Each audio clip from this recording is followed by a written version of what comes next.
Benvenuti ai Racconti dal Nascondiglio. Cos'è i Racconti dal Nascondiglio? I Racconti dal Nascondiglio è un podcast di tipo storico che racconta le vicissitudini e le avventure delle missioni britanniche paracadutate in Italia durante la Seconda Guerra Mondiale, in particolare durante la campagna d'Italia, quindi dal 1943 al 1945, per aiutare e coordinare la resistenza italiana nella lotta contro l'oppressore nazifascista. Perché parlare di questo argomento? Perché è un argomento di cui in Italia, purtroppo, a livello di public memory, a livello anche di storiografia, non si parla molto. Quindi è un argomento che si presta fin da subito a un esame di tipo storiografico o storico. Tuttavia c'è anche un altro motivo, e il motivo è che queste storie hanno anche un valore narrativo. Molte di queste storie sono per l'appunto delle storie. Sono né più né meno che il racconto, visto con gli occhi degli agenti che parteciparono alle missioni, delle loro avventure, delle loro peripezie in un ambiente molto ostile, con della gente molto strana, di cui spesso non capivano nemmeno la lingua. Quindi questo podcast racconterà la storia di queste missioni attraverso gli occhi di questi agenti, e lo farà usando in prevalenza materiali d'archivio. Infatti le missioni hanno prodotto un gran numero di materiali che possono essere usati per questo scopo. Si va da grandi report, grandi memorandum, a piccoli telegrammi, a lettere mandati dalle missioni durante la loro attività. Ogni missione ha anche prodotto un grande report finale che dettaglia tutte le sue attività in Italia. E per molti agenti questo report finale diventa quasi una valvola di sfogo, quasi un modo per poter dare libero corso ai loro talenti letterari e artistici, e quindi sono anche molto interessanti da leggere e producono un risultato finale che è molto interessante, spero, da raccontare. E non è certo un caso se molti agenti abbiano prodotto poi dopo la guerra delle biografie quasi delle loro missioni, raccontando le loro rocambolesche avventure con un tono che forse è più simile a quello che ci si aspetterebbe da un libro come Il barone di Münchhausen che non da un report militare. Viene in mente in questo caso ovviamente Stanley Moss e il suo Brutti incontri al chiaro di luna, che racconta del rapimento del generale tedesco di guarnigione sull'isola di Creta. Tuttavia, al di là di questi racconti autobiografici più vicini alla letteratura di svago che alla letteratura storica vera e propria, dell'azione delle missioni, specialmente in Italia, si è perso le tracce, e questo è un problema che dovrebbe essere affrontato in sede storiografica.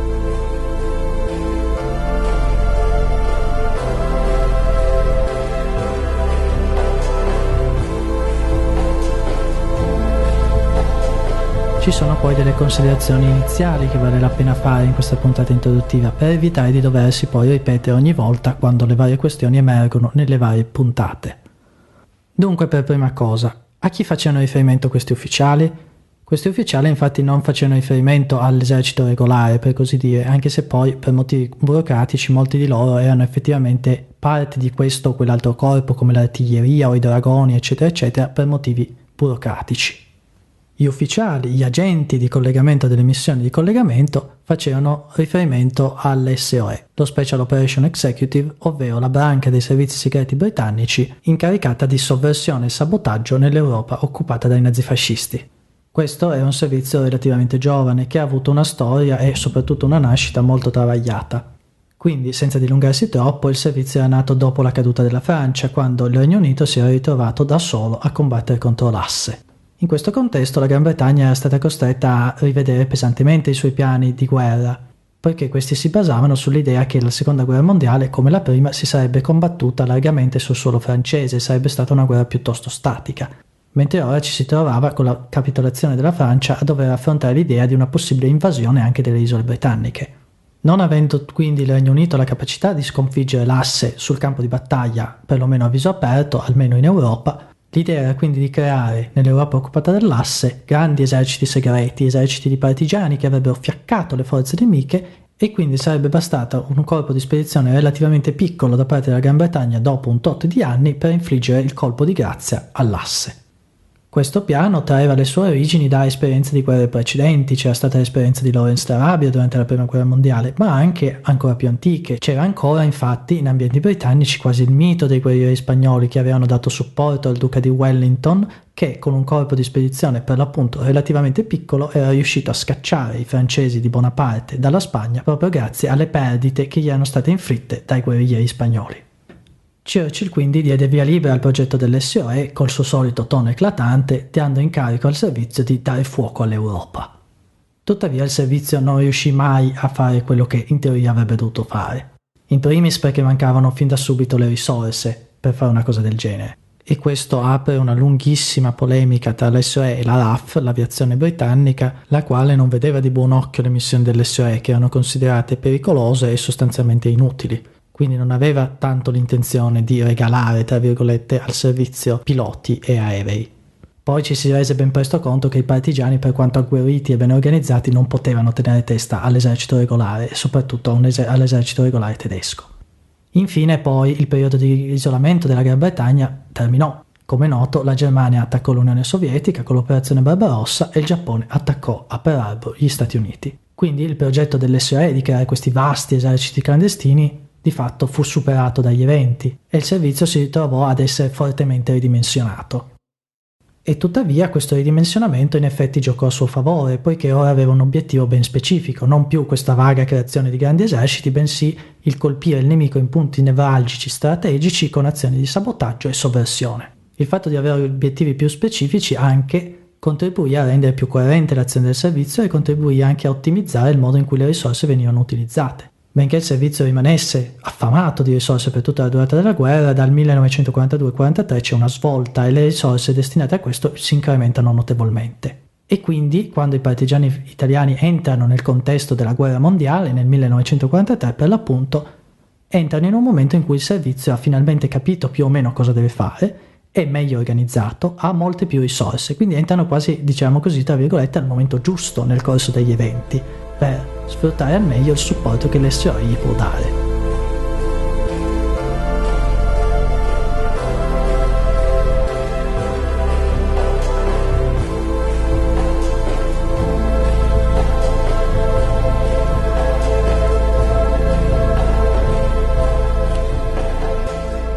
Perché quindi dell'SOE se ne parla così poco e se ne parla così male, per così dire?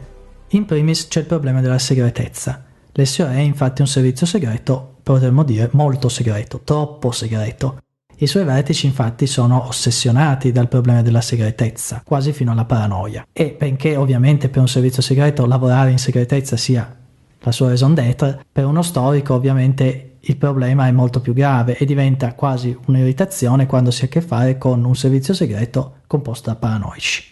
Per di più, l'SOE, anche dopo il suo scioglimento, che avvenne in tempi molto rapidi nel 1946, mantenne sempre un profilo molto basso per quanto riguarda per esempio la pubblicazione di storie ufficiali. Si iniziò a un certo punto il progetto di una collana delle storie ufficiali dell'SOE, con ogni volume dedicato a una particolare nazione, per esempio l'SOE in Francia, l'SOE in Spagna, l'SOE in Grecia, eccetera, eccetera. E tuttavia ben presto, dopo la pubblicazione del primo volume, l'SOE in Francia, che causò un enorme scalpore in Francia e proteste vibranti dell'allora Presidente della Repubblica De Gaulle, il progetto fu, per motivi politici, accantonato. Basti pensare che il volume delle storie ufficiali sull'SOE in Italia, Mission Accomplished, di David Stafford, è stato pubblicato soltanto nel 2012. E questo è un problema particolarmente grave in Italia perché si è fatto a lungo storia delle missioni senza andare a controllare i documenti ufficiali delle missioni, anche perché gli archivi erano chiusi e non si poteva. Questo ha significato che la storia e la memoria delle missioni si è andata via via perdendo, si è andata via via sfilacciando, che è una cosa particolarmente triste perché alla fine le missioni sono parte della resistenza italiana, non solo per il supporto che le hanno dato, ma anche per le relazioni interpersonali costruite tra partigiani e agenti delle missioni. Gli agenti delle missioni sono a tutti gli effetti partigiani, ne condividono la vita, ne condividono i rischi, perché se venivano acchiappati 9 volte su 10 venivano giustiziati sul posto, e quindi sono parte della resistenza italiana a tutti gli effetti. Quindi dicevamo, la memoria di queste missioni è andata in larga parte perduta. In alcuni villaggi, soprattutto dell'arco alpino, ci sono delle celebrazioni in onore di questo o quell'agente, spesso nell'anniversario della sua morte, ma nel complesso la storia delle missioni britanniche in Italia è rimasta ai margini della storia della resistenza italiana. E anzi spesso gli agenti sono stati vittime di accuse che volevano le missioni essere la longa mano degli ambienti conservatori britannici inviati in Italia per controllare, frazionare e indebolire la resistenza italiana. Accuse che appaiono tanto più ironiche quanto più si considera che l'SOE era molto mal visto invece dagli ambienti conservatori a Londra, che lo accusavano spesso di fomentare comunisti e di essere in generale un branco di socialisti che non capivano niente di politica. Ancora più ingenerose appaiono queste accuse se si considerano anche i profondi legami personali che vengono a crearsi tra partigiani e agenti delle missioni. Questi ultimi, infatti, come già detto, condividono con loro la vita del guerrigliero, ne condividono i rischi ed è quindi naturale, anche dal punto di vista psicologico, che si vengano a formare dei legami perlomeno di cameratismo tra italiani e britannici, anche se all'inizio ci possono essere diffidenze e anche se naturalmente ci sono casi di antipatie personali o agenti ottusi o partigiani ottusi, per cui alla fine si arriva a una situazione in cui le relazioni vengono a deteriorarsi.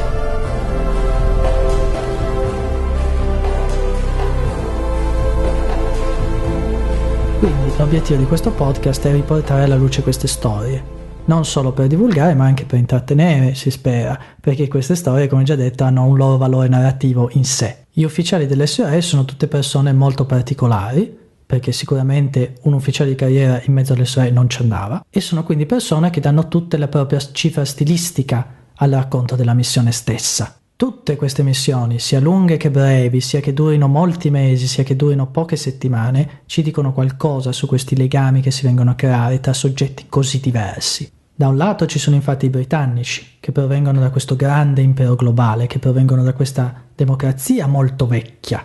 Dall'altro ci sono i partigiani italiani, che sono reduci dallo sbando dello Stato italiano dopo l'8 settembre 1943 e dopo 20 anni di regime fascista stanno cercando faticosamente di riscattare non solo il paese ma anche di costruire un proprio spazio di autonomia politica. Spero quindi che questo vi possa interessare e spero che vogliate unirvi a me nel racconto di queste storie.